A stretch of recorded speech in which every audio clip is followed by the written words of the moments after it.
আজকে আমরা সব এলোমেলো করে ফেলছি, শরীয়তের সীমানা সব তছনছ করে ফেলছি, সব ছিন্ন ভিন্ন হয়ে গেছে।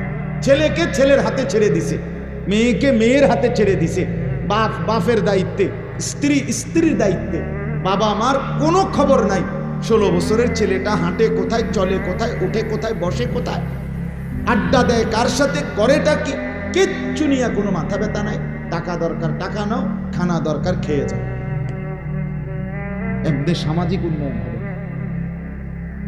আমি নিজে কিতাবে পড়ছি, ওই কিতাবে আছে একটা আশ্চর্য কথা শুনে, যেই সমাজে অশ্লীলতা বেড়ে যায়, যেই সমাজের যুবক চরিত্রহীন হয়ে যায়, যেই সমাজের মেয়েরা বেহায়া দুশ্চরিত্র হয়ে যায়, খোদার কসম সেই সমাজের মধ্যে শেষ পর্যন্ত পারিবারিক যেই পবিত্র সম্পর্ক বন্ধন, এগুলো আর নিরাপদ থাকে না,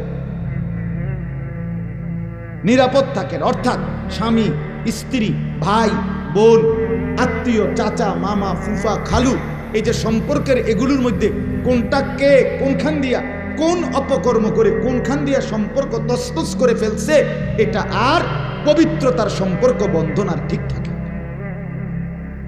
এটা বিপদ, এটা মুসিবত। আজকের ইউরোপ আমেরিকা, আজকের পাশ্চাত্য, তাদের হালাত এটা। তাদের মেয়ের রোমে অন্য ছেলে, ছেলের রোমে অন্য মেয়ে, স্ত্রীর রোমে অন্য পুরুষ, স্বামীর রোমে অন্য মহিলা, একই ফ্যামিলিতে। আমি এই নিজ কানে শুনছি, আমেরিকান মানুষ দাওয়াত তাবলীগের মধ্যে আসছে, আমেরিকান জামাত তর্জমা করছে যে ওনার বয়ানে উনি নিজে বলছে যে আমরা এমন এলাকায় বসবাস করি, যেই এলাকায় একই ঘরে একই ছাদের নিচে মেয়ে একজন ছেলে নিয়ে আসে রাত্রে, ছেলে একজন মেয়ে নিয়ে আসে, স্ত্রী একজন পুরুষ নিয়ে আসে, স্বামী একজন মহিলা নিয়ে আসে, প্রত্যেকের রুমে আলাদা আলাদা ভিন্ন নারী পুরুষ, সারা রাত যার মতো জেনা বেবিচার অশ্লীলতা, সকালবেলা সবাই আবার একত্রে খায়, নাস্তা করে, কথাবার্তা বলে।